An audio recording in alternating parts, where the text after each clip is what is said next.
Hi friends, YouTube ಚಾನಲ್ಗೆ ಸ್ವಾಗತ. ಮುಂದಿನ ಆಸೆ ಸಂಚಿಕೆ ಏನಾಗುತ್ತೆ ಅಂತ ನೋಡೋಣ ಬನ್ನಿ. ಶುರುವಿನಲ್ಲಿ ಸೂರ್ಯನಿಗೆ ತುಂಬಾ ಬೇಜಾರಾಗುತ್ತೆ. ಯಾಕಂದರೆ ನಾನು ಲಕ್ಕಿಗೆ ಏನೂ ತಂದ್ಕೊಡೋಕ್ಕಾಗಲಿಲ್ವಲ್ಲ ಅಂತ ಹೇಳ್ಬಿಟ್ಟು ಬೇಜಾರಾಗುತ್ತೆ. ಲಕ್ಕಿಗೆ ಒಂದು ಕಡೆ ಡೌಟ್ ಬರುತ್ತೆ, ಯಾಕೆ ಸೂರ್ಯ ನಾನು ಬಂದಾಗೆಲ್ಲ ನನ್ನ ಹಿಂದೆ ಮುಂದೆ ಸುತ್ತಾಡ್ತಾ ಇದ್ದ, ಲಕ್ಕಿ ಅಂದ್ಕೊಂಡು ತುಂಬಾ ರೇಗಾಡಿಸ್ತಾ ಇದ್ದ. ಆದರೆ ಈಗ ಯಾಕೆ ಇಷ್ಟೊಂದು ಸೈಲೆಂಟ್ ಆಗಿದ್ದಾನೆ ಅಂತ ಹೇಳ್ಬಿಟ್ಟು ಲಕ್ಕಿಗೆ ಒಂದು ಕಡೆ ಡೌಟ್ ಬರುತ್ತೆ. ಮೀನಾ ಕೆಲಸ ಮಾಡ್ತಾ ಇರ್ತಾಳೆ. ಮೀನನ ಹತ್ರ ಹೋಗ್ಬಿಟ್ಟು, ಸರಿ ಮೀನಾ, ನನಗೆ ಈಗ ಟ್ರಿಪ್ ಇದೆ, ನಾನು ಹೊರಡ್ತೀನಿ ಅಂತ ಹೇಳ್ಬಿಟ್ಟು ಸೂರ್ಯ ಹೇಳ್ತಾನೆ. ಯಾಕ್ರಿ, ಈಗ ಅಜ್ಜಿದು ಬರ್ತಡೇ ಇದೆ, ಇವತ್ತು ಕೂಡ ಮನೇಲಿರಲ್ವ ನೀವು ಅಂದಾಗ, ಅಲ್ಲ ಕಣೆ, ನಾನೀಗಿದ್ರೆ ತುಂಬ ಗಲಾಟೆ ಮಾಡಬೇಕು ಅಂತ ಅನಿಸುತ್ತೆ ನನಗೆ ತಡ್ಕೊಳಕ್ಕಾಗಲ್ಲ ಅಂತ ಹೇಳಿದಾಗ, ಹಾಗಲ್ಲ ರೀ ಅಂದರೆ, ನಾನಿರಲ್ಲ ಕಣೆ, ನಾನು ಹೊರಡ್ತೀನಿ ಅಂತ ಹೇಳ್ಬಿಟ್ಟು ಅಲ್ಲಿಂದ ಸೂರ್ಯ ಹೊರಟೋಗ್ತಾನೆ. ಹೊರಡುವಾಗ ಲಕ್ಕಿ ಬಂದ್ಬಿಟ್ಟು, ಯಾಕೋ ಸೂರ್ಯ ಎಲ್ಲಿ ಹೊರಟೆ ಅಂದಾಗ, ಇಲ್ಲ ಲಕ್ಕಿ, ನನಗೆ ಈಗ ಟ್ರಿಪ್ ಬಂತು ಅಂದಾಗ, ಸರಿ ಬೇಗ ಬಂದ್ಬಿಡು ಸಂಜೆ ಅಂತ ಹೇಳ್ತಾರೆ. ಸರಿ ಲಕ್ಕಿ, ನಾನು ಬರ್ತೀನಿ ಅಂತ ಹೇಳಿ ಇನ್ನೇನು ಹೊರಡ್ತಾನೆ. ಇನ್ನೊಂದು ಕಡೆ ಕನಕ ಫೋನ್ ಮಾಡ್ತಾಳೆ. ಅಕ್ಕ, ನಾನು ಆಚೆ ಇದ್ದೀನಿ ಬಾಯಿಲಿ ಅಂತ ಹೇಳಿ ಬಂದು ಹೇಳಿದಾಗ, ಮೀನಾ ಆಚೆ ಹೋಗ್ಬಿಟ್ಟು ನೋಡಿದಾಗ ಕನಕ ಬಂದಿರ್ತಾಳೆ. ಅಲ್ಲಕ್ಕ, ನಾನು ಹೂ ಕೊಡೋಕೆ ಹೋಗಿದ್ದೆ, ಹೂ ಅಂಗಡಿಯವ್ರು ಹೇಳ್ತಾ ಇದ್ರು ಈ ಥರ ಆಯ್ತಂತೆ, ಏನಾಯ್ತಕ್ಕ ಅಂತ ಕೇಳಿದಾಗ, ನೀನು ಯಾಕೆ ಈಗ ಬಂದಿಗೆ ಆ ಥರ ವಿಷಯ ಕೇಳ್ತಾ ಇದೆಯಾ, ಈಗೇನು ಮಾತಾಡಬೇಡ ಅಂತ ಹೇಳಿದಾಗ, ಹಾಗಲ್ಲಕ್ಕ, ಯಾರು ಏನು ಮಾಡಿದ್ರು, ಏನಾಯಿತು ಹೇಳು ಅಂದಾಗ, ಈಗೇನು ಮಾತಾಡೋ ನನ್ನ ಸಿಚುವೇಶನ್ ಇಲ್ಲ, ನೀನು ಹೊರಡು ಅಂತ ಹೇಳಿ ಕನಕಂಗೆ ಅಲ್ಲಿಂದ ಕಳಿಸ್ತಾಳೆ. ಸರಿಯಕ್ಕ, ನಾನು ಹೋಗ್ತೀನಿ ಅಂತ ಹೇಳಿ ಅಲ್ಲಿಂದ ಕನಕ ಹೋಗ್ತಾಳೆ. ಒಳಗಡೆ ಹೋದಾಗ ರಂಗನಾಥ್ ಅವರು ಕೇಳ್ತಾರೆ, ಎಲ್ಲಮ್ಮ ಸೂರ್ಯ ಅಂತ ಹೇಳಿ ಕೇಳಿದಾಗ, ಇಲ್ಲ ಮಾವ, ಅವರು ಇದು ಟ್ರಿಪ್ ಅಂತು ಅಂತ ಹೊರಟೋದ್ರು ಅಂತ ಹೇಳಿದಾಗ, ಅಲ್ಲಮ್ಮ ಇವತ್ತು ಇರೋಕ್ಕಾಗಲ್ವ ಅವನಿಗೆ ಅಂತ ಹೇಳ್ತಾರೆ. ಇಲ್ಲ ಮಾವ, ಅರ್ಜೆಂಟ್ ಅಲ್ವಾ, ಅದಕ್ಕೆ ಹೊರಟರು ಅಂದಾಗ, ಸರಿ ಆಯಿತು ಬಿಡಮ್ಮ ಅಂತ ಹೇಳ್ತಾರೆ. ಇನ್ನೇನು ಅವೆಲ್ಲ ಆದಮೇಲೆ ಸಂಜೆ ಆಗ್ತಾ ಇರುತ್ತೆ. ಸಂಜೆ ಫೋನ್ ಮಾಡ್ತಾ ಇರ್ತಾಳೆ ಮೀನಾ. ಎಷ್ಟೇ ಫೋನ್ ಮಾಡಿದ್ರು ಪಿಕ್ ಮಾಡ್ತಾ ಇರಲ್ಲ. ರಂಗನಾಥ್ ಅವ್ರು ಕೇಳ್ತಾರೆ, ಯಾಕಮ್ಮ ಇನ್ನೂ ಸೂರ್ಯ ಬಂದಿಲ್ಲ ಅಂತ ಕೇಳಿದಾಗ, ಗೊತ್ತಿಲ್ಲ ಮಾವ, ಫೋನ್ ಮಾಡಮ್ಮ ಅಂದಾಗ ಫೋನೇ ಪಿಕ್ ಮಾಡ್ತಾ ಇರಲ್ಲ. ಆಗ ಇಲ್ಲಿ ಶಾಂತಿ ಹೇಳ್ತಾಳೆ, ಎಲ್ಲಿ ಕುಡ್ಕೊಂಡು ಬಿದ್ದಿದ್ದಾನೋ ಅಂತ ಹೇಳಿದಾಗ, ಏನೇ ಸುಮ್ಮನೆ ಕೂತ್ಕೋ ಅಂತ ಹೇಳಿ ರಂಗನಾಥ್ ಅವ್ರು ಬೈತಾರೆ. ಮೀನಾ ಹೇಳ್ತಾರೆ, ಆ ಥರ ಏನೂ ಇಲ್ಲ ಅತ್ತೆ, ಅವ್ರು ಕುಡಿಯಲ್ಲ ಅಂತ ಹೇಳಿದಾಗ, ನೀನು ಅಂದ್ಕೊಂಡಿದ್ದೀಯ ಅಷ್ಟೇ ಅಂತ ಹೇಳ್ತಾರೆ. ಈ ಕಡೆ ಲಕ್ಕಿ ಬಂದ್ಬಿಟ್ಟು, ಎಲ್ಲಮ್ಮ ಅವ್ನು ಬಂದ ಅಂತ ಹೇಳಿದಾಗ, ಇಲ್ಲ ಅಜ್ಜಿ ಅಂತ ಹೇಳ್ತಾರೆ. ಏನಿಬ್ಬರು ಏನಾದರೂ ಜಗಳ ಆಡಿದ್ರಾ, ಯಾಕೆ ಅವ್ನು ಈ ಥರ ಇದ್ದಾನೆ, ನೀನೇನಾದರೂ ಬೈದ ಅಂದಾಗ, ಇಲ್ಲ ಅಜ್ಜಿ, ನಾನೇನು ಬೈದಿಲ್ಲ ಅಂತ ಹೇಳ್ತಾಳೆ. ನಾವೇನು ಜಗಳ ಆಡಿಲ್ಲ, ಅವ್ರು ಚೆನ್ನಾಗೇ ಇದ್ದಾರೆ ಅಂತ ಹೇಳ್ತಾರೆ. ಮತ್ತು ಯಾಕೆ ಇವತ್ತು ಈ ಥರ ಇದ್ದಾನೆ ಅಂತ ಹೇಳ್ಬಿಟ್ಟು ಈ ಕಡೆ ಲಕ್ಕಿ ಕೇಳಿದಾಗ, ಗೊತ್ತಿಲ್ಲ ಅಜ್ಜಿ ಅಂತ ಹೇಳ್ತಾರೆ.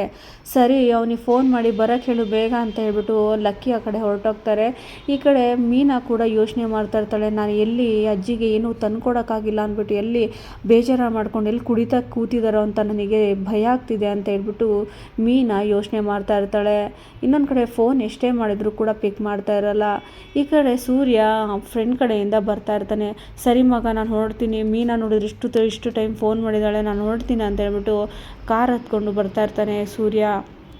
ಮನೆಯಲ್ಲಿ ಲಕ್ಕಿ ಕೇಳ್ತಾರೆ, ಶಾಂತಿ ಬಾರೆ ಇಲ್ಲಿ, ಎಲ್ಲೇ ನಿನ್ನ ಮಗ ಅಂತ ಕೇಳಿದಾಗ, ನನಗೇನು ಕೇಳ್ತೀಯಾ ನೀವು, ನನಗೇನು ಕೇಳ್ತೀರಾ ಅತ್ತೆ ನೀವು ಅಂತ ಹೇಳ್ತಾರೆ. ಅಲ್ಲ ಕಣೆ, ಅವನೇನು ಬೇರೆಯವನ, ನಿನ್ನ ಮಗ ತಾನೆ ಅಂತ ಹೇಳಿದಾಗ, ಏನಾದರೂ ಬೈದ ಅವನಿಗೆ, ಏನಾದರೂ ಜಗಳ ಆಡ್ದೆ ಅಂದಾಗ, ಅಲ್ಲ ಅತ್ತೆ, ನನಗೇನು ಬೇರೆ ಮಾಡೋ ಕೆಲಸನೇ ಇಲ್ವಾ, ಅವನ ಹತ್ರ ಜಗಳ ಮಾಡ್ಕೊಂಡೇ ಇಲ್ಲ ನಾನು ಅಂತ ಹೇಳಿದಾಗ, ಮತ್ತು ಅವ್ನು ಯಾಕೆ ಇವತ್ತು ಈ ಥರ ಇದ್ದಾನೆ ಅಂದಾಗ, ನನಗೇನು ಗೊತ್ತು, ನೀವೇ ಕೇಳಿ ಅವನಿಗೆ ಅಂತ ಹೇಳ್ತಾರೆ. ನನಗೆ ಬೇರೆ ಮಾಡೋ ಕೆಲಸ ಇಲ್ಲ ಅಂದ್ಕೊಂಡ್ಬಿಟ್ಟಿದ್ರ, ನಾನು ಅವನ ಹತ್ರ ಜಗಳ ಆಡೋಕ್ಕೆ ಹೋಗಲ್ಲ ಅಂತ ಹೇಳಿದಾಗ, ಅಲ್ಲ ಕಡೆ, ನೀನು ಅವನು ಈ ಥರ ಆಗೋದಕ್ಕೆ ನೀನೇ ಕಾರಣ, ನೀನು ಕರೆಕ್ಟಾಗಿ ಇಬ್ಬರು ಮಕ್ಕಳು ನೋಡ್ಕೊಳಂಗೆ ಅವನಿಗೂ ನೋಡ್ಕೊಂಡಿದ್ದಿದ್ರೆ ಅವ್ನು ಯಾಕೆ ಈ ಥರ ಆಗ್ತಾಯಿದ್ದ ಅಂತ ಹೇಳ್ಬಿಟ್ಟು ಹೇಳ್ತಾರೆ ಲಕ್ಕಿ. ಅದೇ ನೀವೆಲ್ಲ ಸುತ್ತಿ ಬಳಸಿ ನನ್ನ ಹತ್ರನೇ ಬರಬೇಡಿ ಅಂತ ಹೇಳಿದಾಗ, ಇನ್ನೇನೆ ಯಾರ ಹತ್ರ ಹೋಗ್ಬೇಕೆ, ನೀನು ಮಾಡಿದ್ದಕ್ಕೆ ತಾನೇ ಅವ್ನು ಈ ಥರ ಬೆಳೆದಿರೋದು, ನೀನು ಪ್ರೀತಿ ಕೊಟ್ಟಿದ್ದರೆ ಅವನು ಯಾಕೆ ಹಿಂಗಾಡ್ತಾ ಇದ್ದ ಅಂತ ಹೇಳಿ ಲಕ್ಕಿಯವರು ಬೈತಾನೆ ಇರ್ತಾರೆ. ಶಾಂತಿ ಕೋಪ ಮಾಡಿಕೊಂಡು ಕೂತಿರುವಾಗ ಈ ಕಡೆ ರಂಗನಾಥ್ ಅವರು, ಬಿಡಮ್ಮ ಹೋಗಲಿ, ಯಾವಾಗಲೂ ನಾಯಿ ಬಾಲ ಡೊಂಕೆ, ಅವರು ಎಷ್ಟು ಹೇಳಿದ್ರು ಅವ್ರ ಮಾತು ಕೇಳಲ್ಲ ಅಂತ ಹೇಳಿದಾಗ, ಮೀನಾ ಬಾರೆ ಇಲ್ಲಿ ಅಂತ ಹೇಳ್ತಾರೆ. ಏನು ಅಜ್ಜಿ ಅಂದಾಗ, ಹೌದು, ನಿನ್ನ ಕುತ್ತಿಗೆಯಲ್ಲಿ ಏನು ಚಿನ್ನನೇ ಇಲ್ವಲ್ಲ, ಎಲ್ಲಿ ಅಂದಾಗ, ಅವಳಿನ್ನೂ ಕೊಟ್ಟಿಲ್ವ ಶಾಂತಿ ಅಂದಾಗ, ಇಲ್ಲ ಅಜ್ಜಿ ಅಂತ ಹೇಳ್ತಾರೆ. ಹೋಗಿ ಹಾಕೊಂಬ ಹೋಗು ಅಂದಾಗ, ಇಲ್ಲ ಅಷ್ಟು ಬೇಡ ಅಜ್ಜಿ ಅಂತ ಹೇಳಿದಾಗ, ಈ ಕಡೆ ಮನೋಜ್ ಬಂದ್ಬಿಟ್ಟು, ಅಮ್ಮ ಅಜ್ಜಿಗೆ ಏನಾದರೂ ಗೊತ್ತಾಯ್ತಾ ನಾವು ಚೇಂಜ್ ಮಾಡಿರೋದು, ಅದೇನು ಗೋಲ್ಡ್ ಅಂತ ಗೊತ್ತಾಗುತ್ತಾ ಅಂತ ಅಂದಾಗ, ನೀನು ಸುಮ್ಮನೆ ಇರೋ, ನಾನೇ ಟೆನ್ಷನಲ್ಲಿದ್ದೀನಿ ಅಂತ ಹೇಳ್ತಾರೆ. ನೀನು ಹಾಕ್ಕೊ ಬರ್ತೀಯ ಇಲ್ವಾ ಅಂತ ಹೇಳ್ಬಿಟ್ಟು ಈ ಕಡೆ ತುಂಬಾ ಫೋರ್ಸ್ ಮಾಡ್ತಾ ಇರ್ತಾರೆ ಲಕ್ಕಿ. ನೋಡಿದ್ರೆ ಮೀನಾ ತುಂಬಾ ಟೆನ್ಷನ್ ಮಾಡಿಕೊಂಡು, ಅಯ್ಯೋ ಈಗ ಏನಾದರೂ ಹಾಕ್ಕೊಂಬಂದ್ರೆ ಎಲ್ಲಿ ಗೊತ್ತಾಗ್ಬಿಡುತ್ತೋ, ಇದರಿಂದ ಮನೇಲಿ ಎಲ್ಲಿ ಗಲಾಟೆ ಆಗುತ್ತೋ, ಅದು ಬೇರೆ ಇವತ್ತು ನಮ್ಮ ಯಜಮಾನ್ರು ಬೇರೆ ಸೂರ್ಯ ಅವರು ಈ ಥರ ಆಗ್ಬಿಟ್ಟಿದ್ದಾರೆ, ಕೋಪ ಮಾಡ್ಕೋತಾರೆ, ಏನಾದರೂ ದೊಡ್ಡ ಗಲಾಟೆ ಆದರೆ ಏನು ಮಾಡೋದು ಅಂತ ಹೇಳಿ ಈ ಕಡೆ ಮೀನಾ ತುಂಬಾ ಬೇಜಾರು ಮಾಡ್ಕೋತಾ ಇರ್ತಾಳೆ. ಏನು ಮಾಡಿದ್ರು ಕೂಡ ಲಕ್ಕಿ ಇದು ಮಾಡಲ್ಲ. ಶಾಂತಿ ಕೊಡ್ತೀಯಾ ಕೊಡಲ್ವಾ ಅಂತ ಹೇಳಿದಾಗ, ನಾನು ಆಲ್ರೆಡಿ ಕೊಟ್ಟಿದ್ದೀನಿ ಅವ್ರ ಕೈಯಲ್ಲಿ, ನನ್ನ ಹತ್ರ ಇಲ್ಲ ಅಂತ ಹೇಳಿದಾಗ, ಆಯಿತು ಮೀನಾ ಹೋಗಿ ಹಾಕೊಂಬ ಅಂತೇಳಿ ತುಂಬಾ ಫೋರ್ಸ್ ಮಾಡ್ತಾರೆ. ನೋಡೋಣ ಮುಂದಿನ ಸಂಚಿಕೆಯಲ್ಲಿ ಏನಾಗುತ್ತೆ, ಬಂಗಾರದ ವಿಷಯ ಬಯಲಾಗುತ್ತಾ ನೋಡೋಣ. ಶಾಂತಿ ಮನೋಜ ಇಬ್ಬರು ಕೂಡ ಸಿಕ್ಕಾಕೊಳ್ತಾರಾ ಅಂತ ನಾನು ಮುಂದಿನ ಸಂಚಿಕೆಯಲ್ಲಿ ಹೇಳ್ತಾ ಹೋಗ್ತೀನಿ. ಫ್ರೆಂಡ್ಸ್, ಯಾರ್ಯಾರು ನನ್ನ ಚಾನಲ್ನ ಸಬ್ಸ್ಕ್ರೈಬ್ ಆಗಿಲ್ವೋ ದಯವಿಟ್ಟು ಸಬ್ಸ್ಕ್ರೈಬ್ ಮಾಡಿಕೊಂಡು ಮುಂದಿನ ವೀಡಿಯೋಗಾಗಿ ಕಾಯ್ತಾರೆ ಅಂತ ಹೇಳ್ತಾ ಎಲ್ಲರಿಗೂ ಧನ್ಯವಾದಗಳು.